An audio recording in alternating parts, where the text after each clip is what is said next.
I think twice or 3 times for a semester, and this is for the semester is the second time. All right. Previously was from Romania. Oh, cool. I That's think awesome. twice. Yeah, I'm seeing a lot of for a I see the semester, Nuni logo there. for the semester is the second time. All right. Okay. Now I will just give YouTube link. Now, can you try to access it? Wait. To check here. Oops, sorry. Here. Okay. Now I invite. Hello, Bu Hani. How are you, Bu? Now, can you try? Hello, Pak Adi. Hello, Mr. Rudy. Hello, Bu I'm Hani. fine. Bu Nice Hani to is meet one of the you. lecturers from our Faculty of Business. Ruth. Oh, hello. Nice to meet you. How are you? I'm good, sir. How about you? I'm doing okay. Doing okay. Yes. Yes, glad to hear. Okay, now I'm looking for, I think, Budi, then Pak, I don't know, Pak Faisal or Ibu Josie. They are not here yet. Do you prepare any songs, Bu Hani, as usual?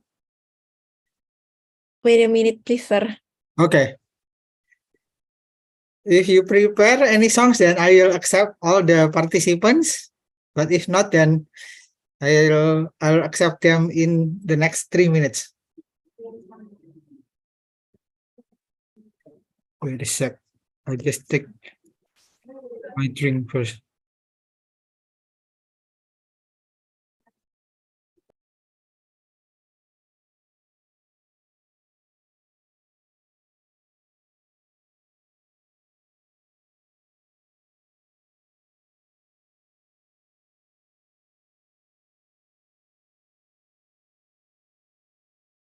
Pak Adi, Yeah, Bu. may I play the song? Yes, okay. Okay. After this, I will accept all the participants. Let me play this song first. Yeah, no problem.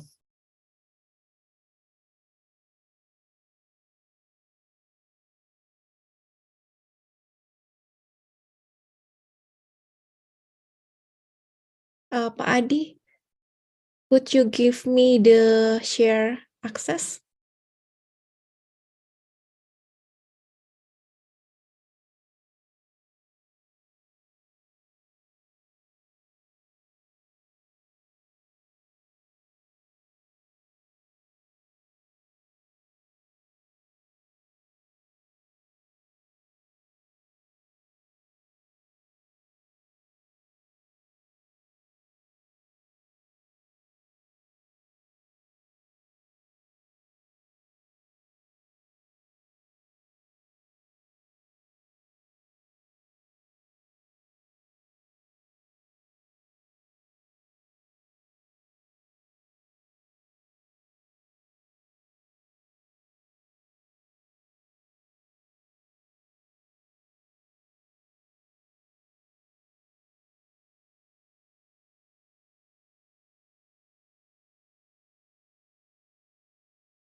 In the bathroom, losing your mind in the mirror like you have to.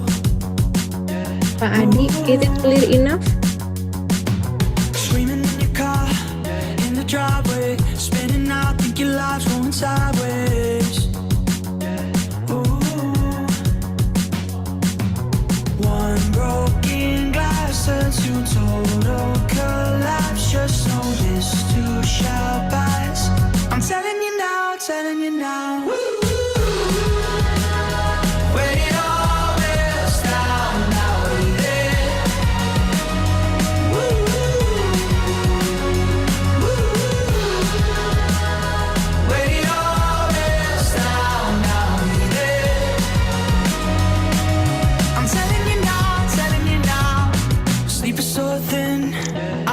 habit. Hard to tell the real from the dreams you imagine. Watch live stream. Ooh. Nights when one broken glass turns to total collapse. Just know this too shall pass. I'm telling you now, telling you now. When it all melts down, I'll be there. When it all melts down, when it all melts down. When it all melts down, I'll be there. I'm telling you now, when there's wolves in your track, catching up fast. Baby, don't you look back, don't you look back. When you're hitting the wall, never stop falls. Don't you worry at all.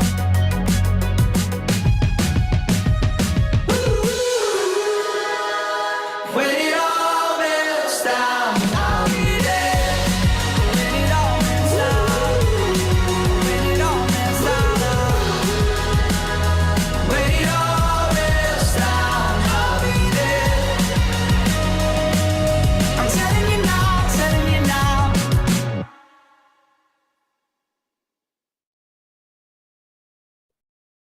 It's the thought of being young, when your heart's just like a drum, beating louder with nowhere to guard it.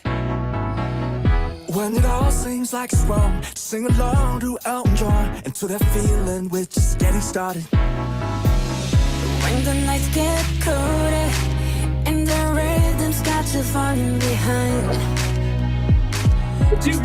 But that moment when you look yourself right in the eye, then you say, I wanna dance. The music's got me going and nothing that can stop how we move. Yeah, let's make a place and live just like we're golden and rolling like we're dancing fools. We don't need to worry, just when we fall we know how to land. Don't need to talk the talk, just walk the walk tonight. 'Cause we don't need permission to dance. There's always something that's standing in the way, but if you don't let it phase you, you know just how to break. Just with the right vibe, yeah. 'Cause there's no looking back. There ain't no one to prove we don't got this on lock. Yeah, the wait is over. The time is not, so let's do it right. Yeah, we keep going and stay up until we see the sunrise. And we say, I wanna dance. The music's got me going and nothing that can stop how we move. Yeah, let's break our plans and leave just like we're golden and rolling like we're dancing fools. We don't need to worry, 'cause where we from we know how to land. Don't need to talk the talk, just walk the walk tonight. 'Cause we don't need permission to dance. Da-da-da-da-da-da. Da-da-da-da-da-da. Da-da-da-da-da-da. We don't need permission to dance. Da-da-da-da-da-da. Hey. Da-da-da-da-da-da. Well, let me show you that we can keep the fire alive. 'Cause it's not over till the summer. Say one more time. Say, I wanna dance. The music's got me going. Nothing that can stop how we move. Yeah, let's break our plans and live just like we're golden and rolling like we're dancing fools. Like we're dancing fools. We don't need to worry, 'cause when we fall we know how to land. Don't need to talk the talk, just walk the walk tonight. 'Cause we don't need permission to dance. どうでもいいような夜だけど、どよめききらめきと君も、oh.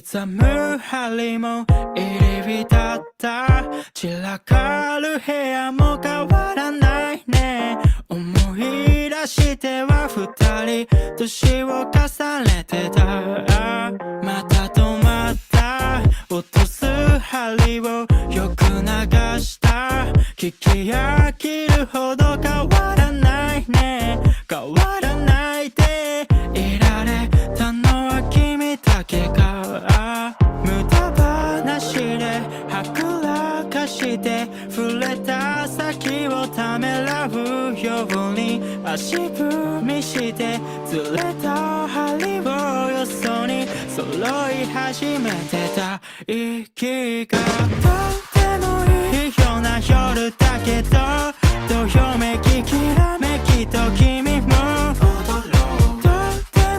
Hello, good afternoon, everyone. Can you hear my voice, guys?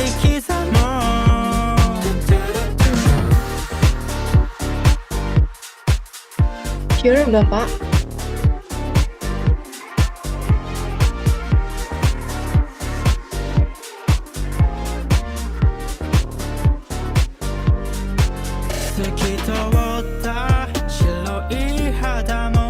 Okay, now let us start. How are you, everyone? Good afternoon. Oh, okay, Rudy is already here. First of all, I would like to welcome all participants of this Ubaya Faculty of Business and Economics International Webinar, How Data Visualization Can Mislead You. How are you? Hope you all already finished your class today. And now we continue with your last session of webinar. Today, we are really honored to have a remarkable speaker from Australia. Actually, not from Australia. He's originally from Indonesia, but now is having a career in Australia, a good career there. And his name is Rudy Ginardi Lee, Escom BIT MIT. He is currently a casual lecturer from the University of New South Wales, Australia, in Sydney. How are you, Ruth? Long time no see. I'm very good. How are you? I'm good too. Thank Good you. to be here. Today's topic is very fascinating as we will learn about how data visualization in terms of graphics, table, diagram can mislead us. Rudy will talk about how something that we can see or something visual can mislead us. And I already saw his presentation and it was really interesting. I believe that Rudy's fascinating material will help you to really understand about the data visualization today. Before I continue, my name is Aditya Jokusuma and I'm the Ubaya Faculty of Business and Economics lecturer, and I will be your moderator for this 90 minutes. This webinar will take around 90 minutes, which we will start with Rudy's presentation for 45 till 60 minutes, and then we will continue with around 15 until 20 minutes for question and answer, and then we can take a photo together and conclude afterward. Before I give the time to Rudy, please allow me to read his brief resume.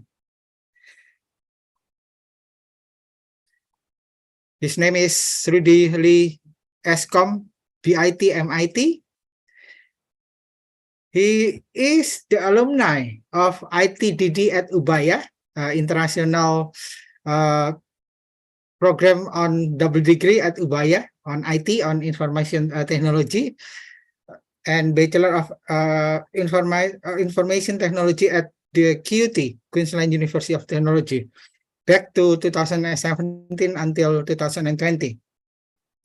He graduated for his master degree from the University of New South Wales from 2021 till 2022, where he got Master of IT majoring in data science and engineering. That's why our topic today would be about data or data visualization. He's currently casual lecturer at the University of New South Wales. in Sydney, and he is also having a career as a data engineer at Reich in Sydney. So without a further ado, I now give the time for Rudy to start his presentation. Please, Rudy. Thank you, buddy. Let me quickly share my screen. Okay. All right. Can I confirm everyone seeing my screen? Yes, we can see it clearly and hear you clearly. All right, cool. Hello, everyone. I'm Rudy. It's always nice to be back in Ubaya, albeit it's online. So just a little bit about me.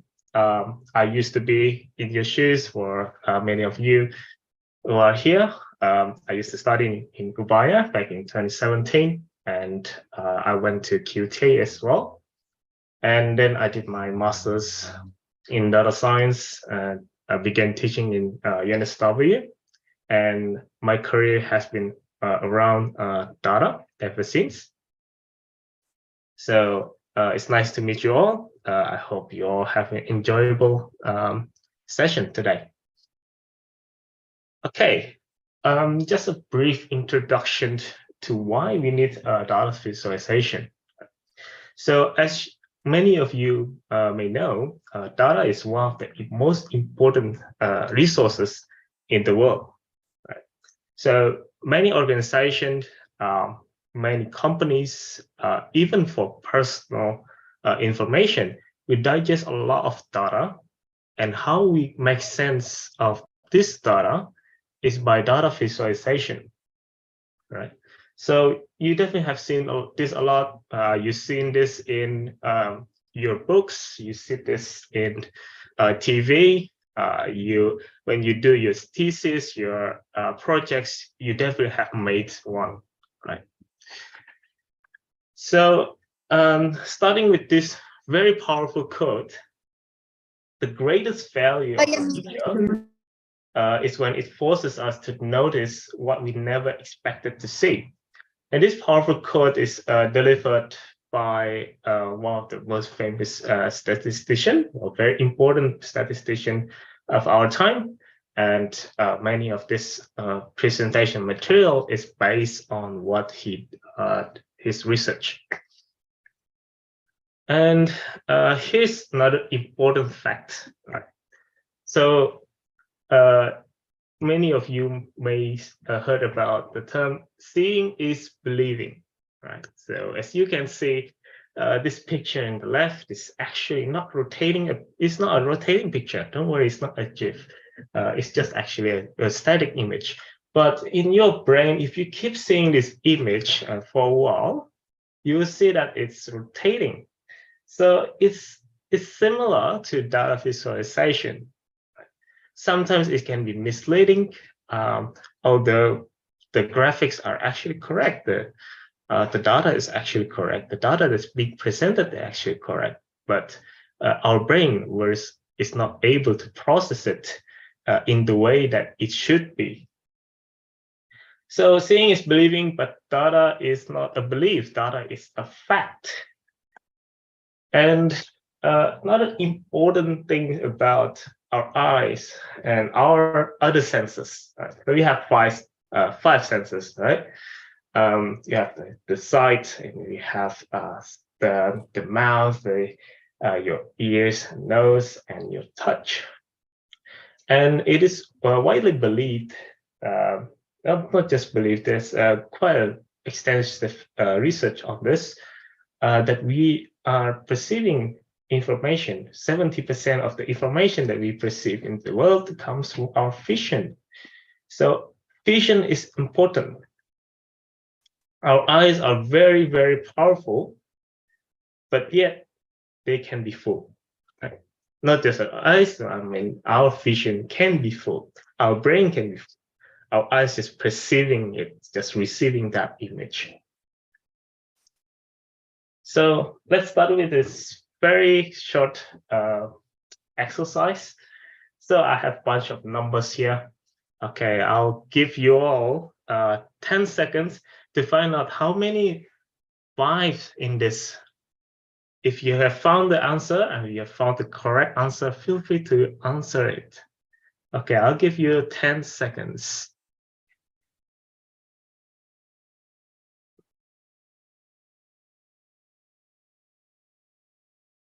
Okay, time's up. How many of you got it correctly? So it is not easy. For many people, it's not easy. Why? Because our brain takes the background, takes the foreground and background into account. So when we see this graphic, this is a lot easier, right? If we distinguish the two colors, we can easily see there's only 6 5s here, right? So here's the thing about our vision. It can be the same thing, yet presented in a different way. Right? And here's another exercise for you. Okay, so if this one line, that green line is the length is 10 units, how many units in the blue line? Anyone got it correctly? So it's a 5, right? So this is, if you see this, you can probably tell that the second line is about half of the first line. So that's why you eyes can see it. Okay, this is quite easy to perceive. So now let's see another example. Okay, so if this circle is a 10, what is the smallest circle? How many units is the small circle? Okay. Okay, how many of you got it correctly? All right. So as you can see, the second example is not as easy. All right. And it's not your fault. Don't worry. It's not your fault. Turns out our eyes are very good at perceiving length, but they are not good at perceiving shape. Right? Don't worry. The two examples that I gave before is already properly calculated. All right. So the second circle is exactly 30% of the bigger circle. All right. And let's see another example. So that's an example on a very raw shape, right? It's a very simple thing. Let's see this in action in a real graph. So this is a graph about the most populous nation on Earth. As you all may know, China is currently leading, India in the second place, and Indonesia is in the 4th place. We actually are a very populous country. 3.5% of the world's population are from Indonesia.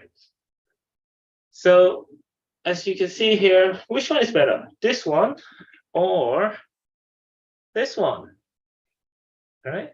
So here, okay, let's see this graph in a let's take a moment to see this graph. All right. I know that China and India are the biggest population, but I can't tell straight away that China has more population than India. You really have to pinch your eyes to actually see it. Right? So it's not very good. And then you can't see, you can't tell what is proportion of the population between China and Indonesia. You can't tell. And whether Indonesia is in the 4th place, it is almost impossible to see with your bare eyes in this picture, right? So that's why this graph is not particularly good. It looks nice, but it's not particularly good to present the data, to present the points that we need to be presenting. And here are the summaries of the things that you should be taken into account. So our eyes are very good at perceiving length. So as I already showed earlier, they are not super good at perceiving width. So you need more effort. Not good at perceiving orientation. and definitely not good at perceiving shapes, right? And with size, yes, you can perceive it, but it takes more effort. So as an example, the two circles that I showed earlier, they're in the exact same shape, just in different size, right? So you need more effort to actually tell, okay, what is the units of the second circle, right? How many units, what's the size of the second circle? And enclosure is very hard for our vision to see. Okay, so keep in mind when you do data visualization, these are the things our vision can and cannot do. So as already shown earlier, good-looking graphs are not always useful. So in particular, in this webinar, what I'm trying to show you is how data visualization can be useful, right? Data visualization is trash if it's not useful at all, right? Good looking graph is not always useful. So data can get big, right? So if you put in the table is this raw data, you can see a lot of things, right? This is very detailed data. Right? But then if you look at this, it's very dizzying. And this is not even a big data. Imagine if the data is really big, then you need some sense. You need to make sense of this data. And how can you present that to the audience is by graphs. Okay. So why we use graphics, right? So our brains are good at recognizing patterns. It's good at recognizing the regularities and irregularities.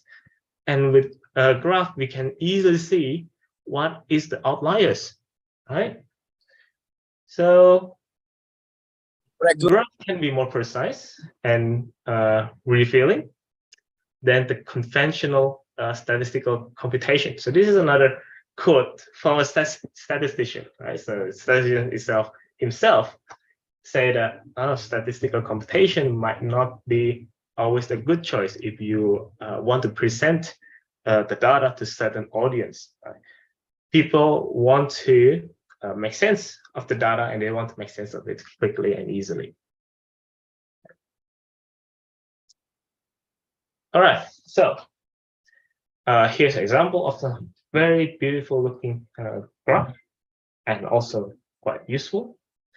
So here we can make sense of, all right, we can see what is the atmospheric CO2 level and what is the relationship of the global sea level rise. Right? As I mentioned earlier, we can perceive 4 points quite easily, right? We can see the regularities. So from this graph, we can see, all right, as the years, as time passes, the global sea level rises. Right? There's a pattern here. All right. There's a relationship between atmospheric CO2 and the global sea level rise. Right? As the level of CO2 rises, you can see the global sea level rises. So we can see the relationship between these two variables, and that can start a new topic in our research. That can help in our research as well, right? And we can also see some outliers, right? So as you can see, between the years 1850 to 1870s, there's the atmospheric CO2 level is reaching lower than usual, right? So this is a very good graph because we can see what what our vision wanted to see, what we want to identify. Okay. So here's what it looks like in a graph. Sorry, in a table. The characters say this we have the year, and then we have the concentration of the CO2. As you can see, the table doesn't really present to us what is the relationship. There's nothing. So graph is definitely a lot better to represent, to make sense of this data. Okay, so what have we seen so far? What have we I introduced you to you so far? So our visual sense can perceive differences. They can perceive similarities. They can perceive regularities. They can perceive relationship, but they are not very good at perceiving absolute values. What I mean by absolute values is just like the exercise earlier. It is pretty hard for you, for your vision, to exactly tell what is the length of a bar, what is the length of a line. It's not as easy as saying, oh, the two lines are different in length. Okay. So how can our visual perception be misled? So to show you an example, this is a very classic example. So as you can see, there's two, well, the top shape and bottom shape. I don't know what shape this is, but can you tell what is the length of the line in the middle? Is this line longer than this line? Right. For some of you, if you just see this straight away, okay, you can tell, okay, this looks longer than this one, right? Unless you really pinch your eyes, you really concentrate on it, you might not even tell, right? So to show you the evidence, here's what it looks like, right? So we change the context a little bit, and you can tell straight away, okay, the lengths of these two lines are exactly the same, right? Now, another example. Okay, see these two, well, monsters. Okay, which one is bigger? Or are they the same monsters? Right? So if you see maybe this monster is bigger than this one, right? Even I can see, okay, it looks bigger. Okay, but is it true? So let's remove the background. And now you can see this exact two copies of the same monster. All right.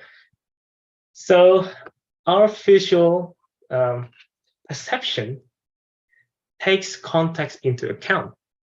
As I showed you in two examples earlier, when we change the background a little bit, when we change the lines a little bit, when we add certain components, our vision will perceive things that are similar differently. Okay? And this is a similar concept to misleading graphs, right? Misleading graphs are actually around us, right? Whether they're intentional or not intentional, right? So this is sort of life lessons as well, right? Don't always believe what you see, and this is particularly true with graphs, right? Graph can be intentionally made to point out something that it shouldn't be pointing out, right? That's not what the data is pointing out. Okay, some are just mistake. Some are very intentional. So be careful when interpreting a graph. So here's some examples. It's one of my favorite examples. Okay, the common example is overplotting. So as you can see, there's a lot of dotted lines here, and you see this area in the middle. It doesn't make sense at all. I look at this, I don't know what this graph is about. Right? So this is what we call overplotting. Right? So we have so many dots, and these dots are just too big. They're the same color. I don't know what this is. Right? But let's walk around a little bit on this a little bit. Okay, let's add transparency to the dots. Now you can see, all right, so we see a lot of data points around this area. We see a lot of data points around this area. We see a lot of data points around this area, right? And depending on what you want to point out from your graph, sorry, from your data, you can add color scheme, right? So we say we have 3 different groups from the data, and we add certain different colors to the group. And now we can see actually there is a relationship between the yellow data points. There's a relationship between the green data points, and this relationship between the purple data points. All right, so you can see 3 different groups now. And here's another bad example. This is such a horrible graph. All right, so this is another example of overplotting. So I will introduce later why this is not good. This is because apparently there's too many information. First of all, there's too many colors. There's too many words. All right, and you can't see what is the relationship between each data points. You got the lines, you got the dots, and you got so many explanations here and there. I can't make sense of why certain lines are thicker than the others. So it is important to not overplot your data, so your graph. All right. And here's the most common example of how the data can be intentionally misinterpreted. All right, be intentionally misleading. So say, for example, I don't have the title here. I should have attached the titles, but this is we can imagine this as the salary differences between the northern area, the east area, south area, west area. So depending on how this is misled, it can lead 1 or 2 ways. The maker of this graph can say, all right, there's actually not a big gap between north, east, south, and west, as seen in this graph. And our vision confirms that. It doesn't look like it's a big difference. And how this graph can be further misled is that if you remove this axis, you left it only 90 and 90,000 and 0, this is completely misleading. Right? But then let's regraph this. All right, let's change the axis, and now we can see there's actually a big gap between each groups. All right. So this is important. Pay attention to the axis. Whenever you see the graph on TV, whenever you see a graph on books, pay attention to the axis. All right. Again, this is another example why we should pay attention to the axis. Well, if you see this as we all know, global temperature is always rising. Every day is getting hotter and hotter. I went back to Surabaya. I feel that it's hotter than when I used to study there.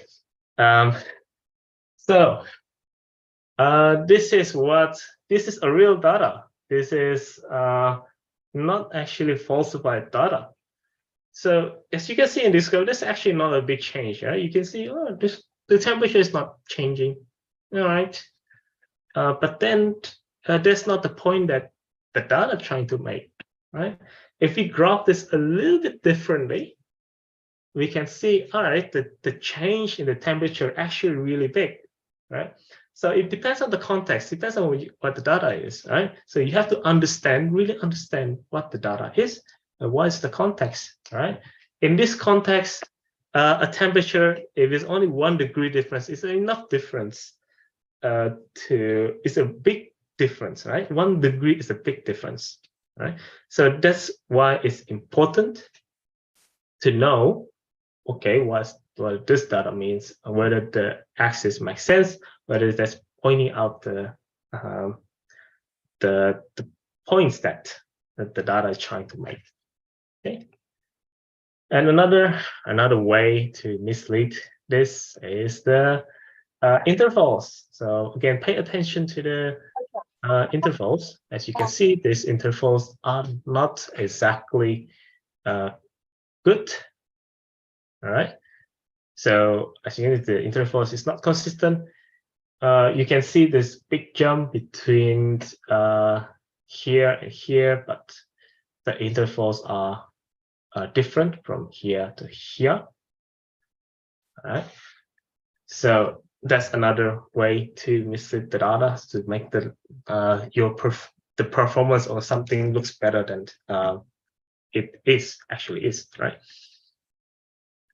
Okay, so another way is so as I mentioned before, beautiful looking graph, a good looking graph are not always useful. They can be misleading. So let's see, this graph is very old graph, back when people were not very aware of the graph can be misleading. So as you can see, this don't really tell us about anything. As you can see, you can't tell whether this line and this line are actually how much the difference between this line and this line, right? And the font size is different. So as you can see that the font size at the end is significantly larger than the font size at the start. And here's the most shocking discovery. So let's see the line at here. So 24 millimeters. Okay, so this was published in a newspaper, and someone identified this. Though this is not my calculation, but hopefully that makes sense. So 1 millimeter is supposedly 0.75 miles per gallon.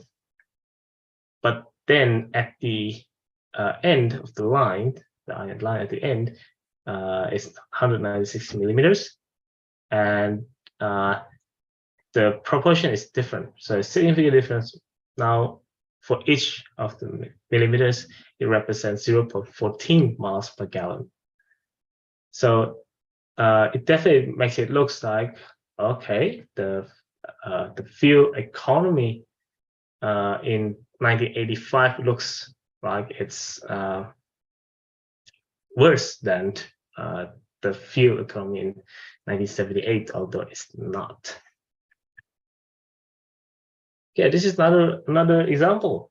Yes, as you see in this pie chart, the 23% is larger than the 33% portion, and the creator of this graph can conceal it by placing the proportion in a different side of the circle, right? So it's not so obvious. And here's another one. It's pretty, but it's not actually accurate. 31% for glucose is a lot smaller than the 38.5% fructose.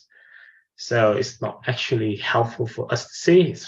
It's good coloring. It looks pretty. They even got the B here, pretty good visualization, but it's not as useful visualization.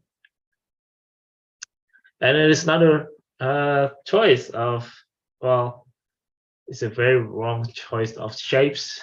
It's very dizzying to look at. Very hard to make comparisons. And then coloring. Colors have to make sense, right? Colors have to represent something in your graph. So as you can see in this graph, the color doesn't make sense. The color doesn't contribute to any data, to any classifications in this graph, right? So how can we make this better? Well, let's make it the same color, and now it looks slightly better, right? Slightly makes more sense. It's easier to perceive for our vision. And here's the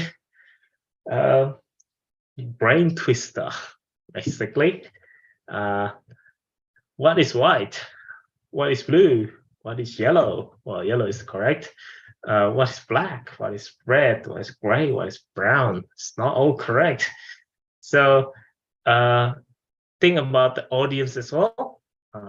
So the data points might be correct, but the audience can be confused. So please keep in mind about your audience, about people who is going to see the graph. Can they make sense of this data?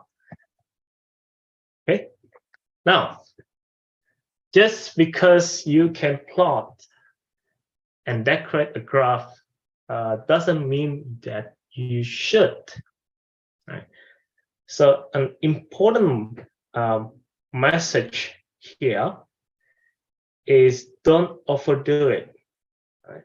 Sometimes simpler is better. So as you can see, I think the better graph is this graph. Well, we can make this a lot simpler if we graph this in a line, sorry, in the bar graph, right? So bar graph is not visually as appealing as this graph, but again, we are looking to create a graph that is both useful and accurate, right? That is presenting the points that we want, that the data wants to point out. All right. Cool. So, what are some of the principles that you can use when you create your own graphic or visualization? Right. So there is a principle called Gestalt principles, and this principle is not only applying to making data visualization, but this is also applying to how you design things, and how not only in animation, not only in designing a poster, for example, but also designing product, designing a data visualization. And this is based on this is one of the websites that I found. There's actually a lot of principles, but today I'm going to show you some of them, perhaps the most important ones. And the first principle is similarities. So we tend to group things that appear to be similar to each other. So our eyes are very good at seeing, okay, we group the stars. So there's an invincible line between the stars and the circle here. And then if you see different colors, we can group these 3 stars together. We group these 3 stars together. We group these 3 stars together. So they are same color. So you don't have to instruct people to see that, but the eyes can automatically pick up. Your visual perception automatically pick up these things. And here's a good example of the continuation that we're likely to see the continuous and smooth falling lines rather than broken or jagged ones. So as you can see, all right, we already actually put the colors. We have put 2 colors here, but what we can see is we see a line here and a line here. So this line is the more standout feature than the color. Right. And then another principle is closure. So we tend to look for recognizable patterns. So these 2, if you sort of divide this logo into 2, it doesn't sort of make sense. But if you put it together, it sort of says, oh, USA, right? So we are looking, our eyes are constantly looking at patterns, right? And another thing is the proximity. So we tend to group things that are closer to each other. So remember the first example of the overplotting with lots of dots. So the dots that are closer together, and they should be part of the same group, or they should be related to each other. So that's how we can use this principle in designing the visualization. And we also distinguish the foreground and the background. So you see this FedEx logo. You can probably tell there's an arrow inside this logo. All right, and that's intentional. Okay, so why because we try to distinguish. Okay, there's this object in the foreground and this white background here. So we can sort of tell this white space is an object, is another object. And that's particularly important in designing visualization. You don't want to pick the color scheme that's probably showing an object that's not supposed to be there. And symmetry. Symmetrical elements are usually, well, our vision would see this as a same object. So as you can see here, this is actually just two C's for Chanel. So even if you flip this object, you change the orientation, our brain can still pick it up as the exact same object. All right. And those are the principles of what you should think when you're designing a data visualization. But again, graphs are nice, charts are beautiful. It's always nice to see that the data is being presented to us in a very easy and beautiful way. But again, not everything should be graph. Not all graphs are useful. All right. So sometimes the basic ones is a better choice, but sometimes tables are a better choice. So why we use graph? Well, graphs are really good to summarize something. They are really good to show the relationship. It's good to show patterns and trends between the data points, but it's not very good at showing specific details, right? So as I pointed out earlier, as I quote from one of the statisticians, so our brain, our vision, our visual perception is really good at seeing the differences, at seeing the similarity, but it's not good at seeing the absolute values, right? So when the specific details, when the precision matters, do not use graph. Sometimes graph is not a silver bullet to presenting your data. Sometimes table are better, right? So here's one example. So here's when details really matters. So if you put this into graph, this doesn't actually make sense. Here, in this case, well, 1 milligram is not 1% actually matters, and it doesn't make sense to graph it this way as well. As a researcher, as person who wants to know, okay, what is the resolution of this drug, or what is the side effects of this drug? You like to know exactly what is the impact caused by this medicine. Okay, so again, graphs are beautiful, but they are not always useful. All right, so to summarize what we talked today, first of all, don't be fooled by data visualization, and second, don't fool others with your data visualization. And how to do that is first, the good understanding. Understanding is the foundation, right? So you need to understand your data. You need to understand who's the audience that's going to see this graph, and you need to understand what are the points that you are trying to make. All right.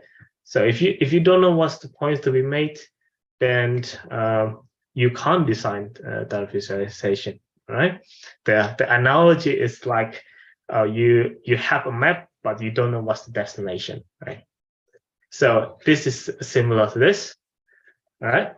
And the second consideration is, well, should you graph it or should you not? Right. Sometimes table is better, as I showed earlier. And if you choose to make a graph, make sure you choose the correct graph. All right. So, for example, relationship between time and a quantitative quality is best shown by a line graph. Right? To show a trend is also very good with line graph, but it doesn't make sense to show it with pie chart. Right? So you need to choose what's the best graphic types. If you can't decide what is if you have looked around and there's no good graphic types that make sense, go with the table. Okay. And another principle is more is less.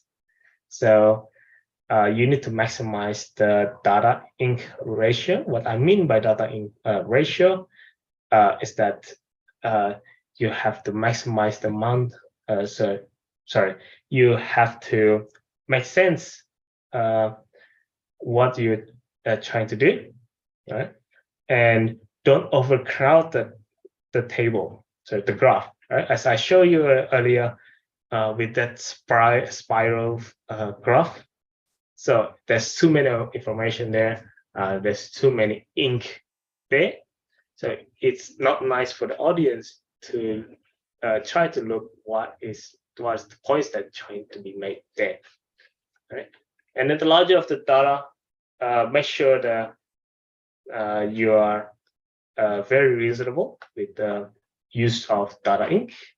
So make sure that the share of the graph ink is devoted to the data, not to other things that are not relevant. So for example, the B graph that I showed earlier, the B doesn't make sense to be there. It looks beautiful, but it doesn't make sense at all. And then the last one is, of course, maintain the accuracy, right? Maintain the accuracy, make sure that the proportion of the lines, the size are correct to the data points. And that's all my advice for making a better data visualization. Again, don't be fooled, but also don't mislead the others. Okay, before I end this talk, let me acknowledge some of the resources that I used to create this presentation. So this is heavily based on one of the courses I took in uni. It's a very beautiful course, CAP 220, Fundamentals of Data Science, and the books by Stephen Few. And there's two websites that you can use to help you guiding what's the best data visualization. All right. Okay, cool. Thank you, everyone. Thank you, We Ruth. can go to the Q&A. Okay, thank you, Ruth, for your useful and inspiring and informative presentation about the data visualization. Now I open question and answer session to you guys. You can easily type or you can just raise your hand and you can directly ask. You can ask in Indonesian or English. If you are asking in Indonesia, I will try to translate, even though Rudy is also from Indonesia. So please feel free. Maybe not in Japanese. Barely Not in understand. Japanese, because Rudy is not from Surabaya. You are from Banjar, right? From Kalimantan. Kalimantan, right? Banjar, if I'm not mistaken. Yeah. That's why. Okay, please. 2 questions or 1 term?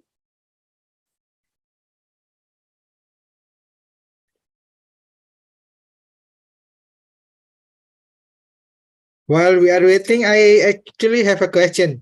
Great.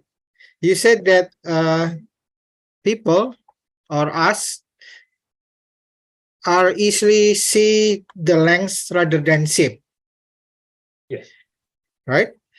Then when you as a data engineer now, and of course you have so many experience, when we need to use length and when we need to use shape, or in which way shape is better used for, and in which way length is better used for. Yep. So there are several graphs that is not recommended to be used in data field. So normally normally the visualization that contains shapes are very rarely used Really? Okay. because But they are more good looking. yes, but they are more good looking. Good looking. More Graphs are flashy. not always useful, right? Yeah, but they're not always useful.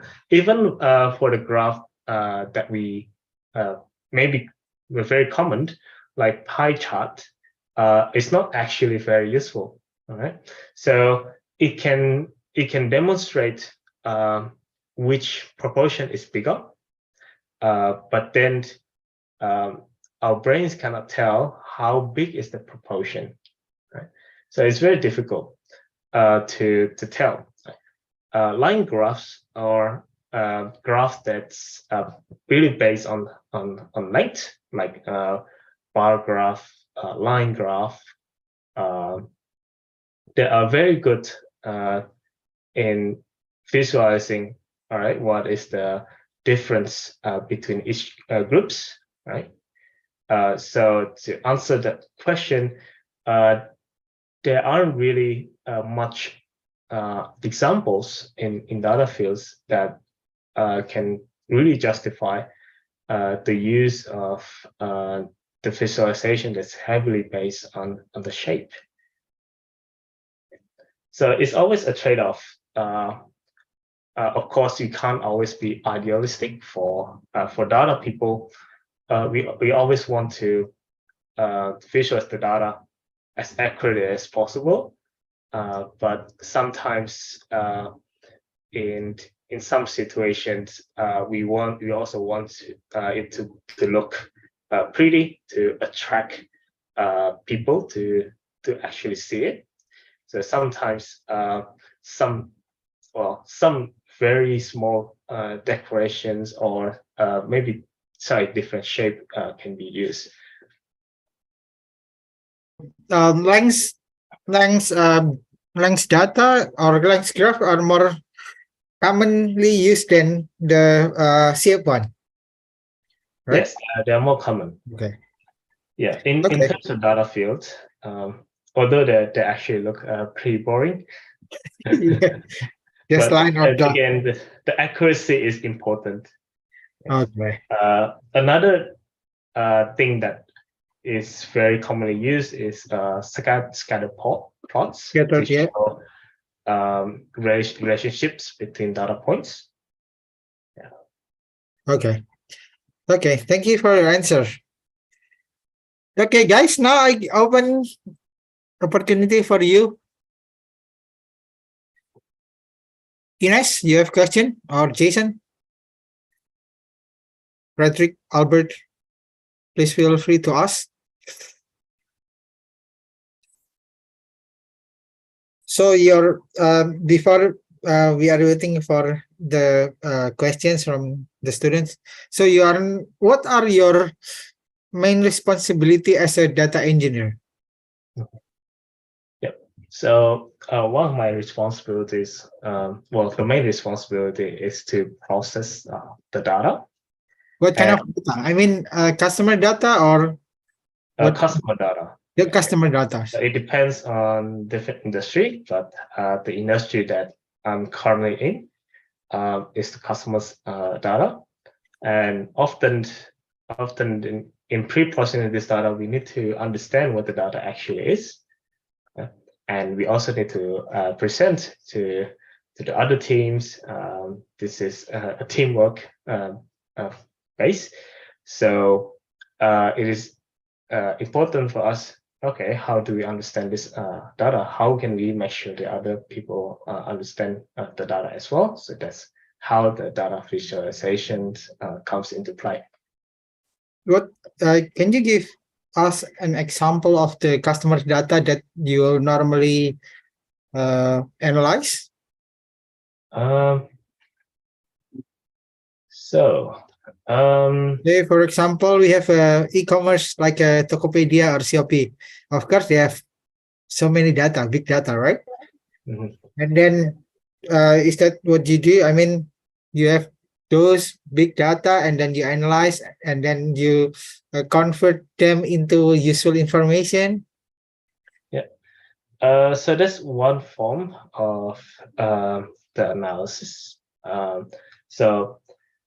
Maybe not very relevant in my current role, but in my previous role, I used to work in an urban consultancy company, and part of my role as a data analyst is to analyze what are the scores given to each of the criterions, right? So we go to surveys, we retrieve the scores, and from the scores, we have to visualize, all right, from which age group are these coming from? Are there relationship between an age group, for example, and the certain aspects of the community?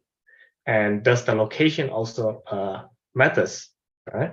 So there are some visualization that we can use, definitely not always the line chart, for example, the location data that we can easily integrate the actual map, and then we can put down what the averages of each location. And that's one thing that we can use to visualize the data and make it look pretty as well. It's very difficult mix, but it is very possible. Okay, so for example, that we know that the customer are mostly come from specific location, and then after you provide that information to the company that hire you, probably, then what does the company normally use that location data for? So the company are usually city councils.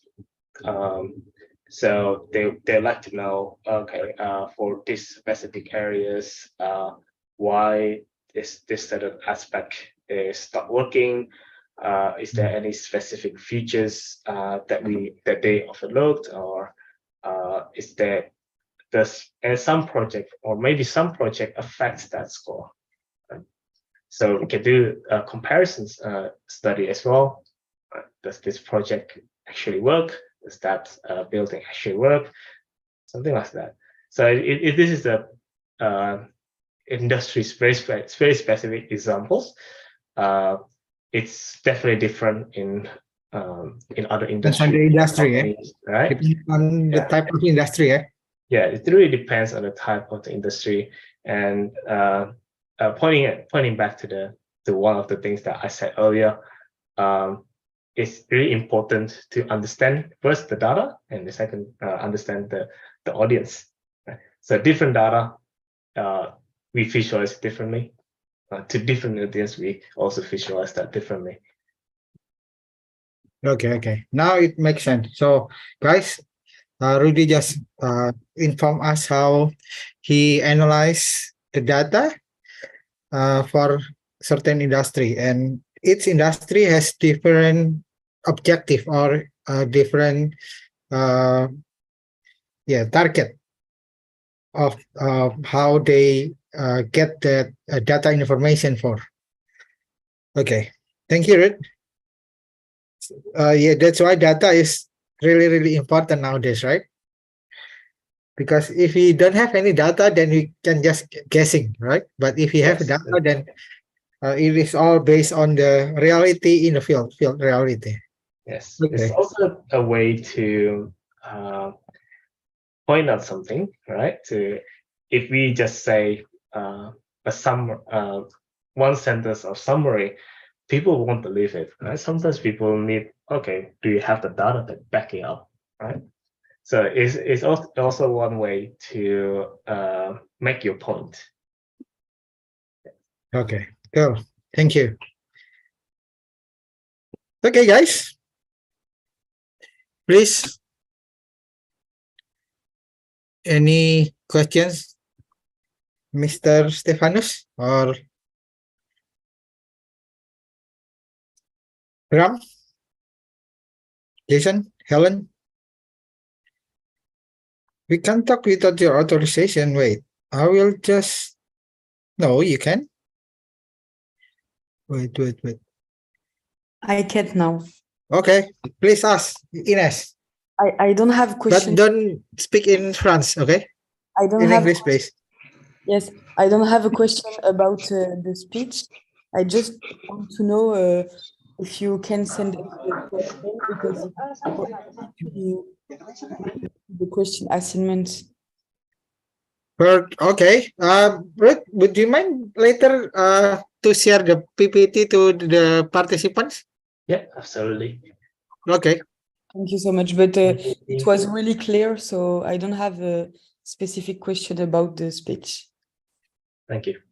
Okay. Thank you. Another one, please. If you have any questions or any feedback or comments. Anyone from big data or statistics courses? Please feel free to ask.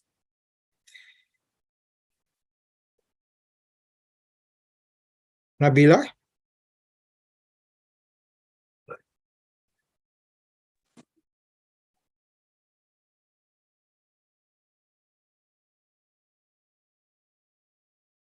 So in UNSW, what subjects do you teach, Ruth? So I teach algorithms. Algorithms, okay. Yes, which is not really related to data, but it relates to how we process the data. Okay. But my previous, my master's degree is heavily based on the data itself.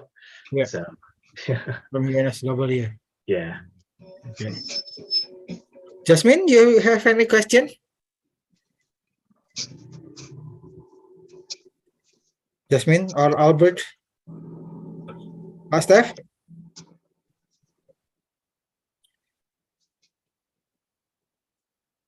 Okay. Nina?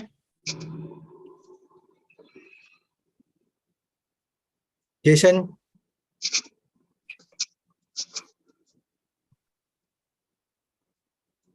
Or Tiffany?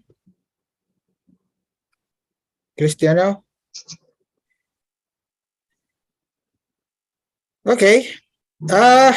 It seems that no one asked questions, Ruth. Ferawati? Cool. What, Ruth? What happened?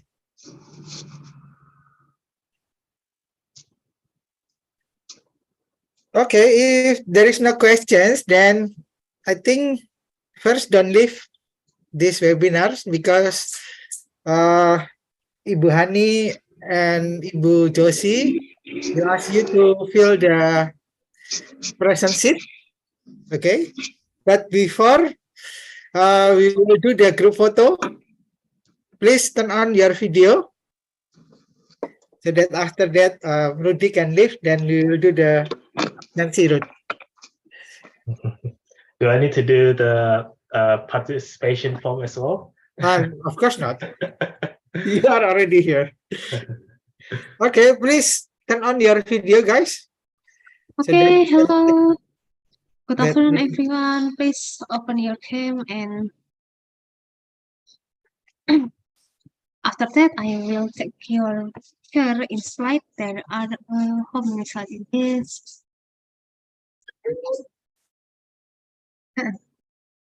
We will send the PPT to the email on your registration form, okay? Once we get from Rudy. We got a 12 slide, so I will take a picture in 12 time. Please open your camera. I will give you a minute to open your camera, and we can start taking a picture.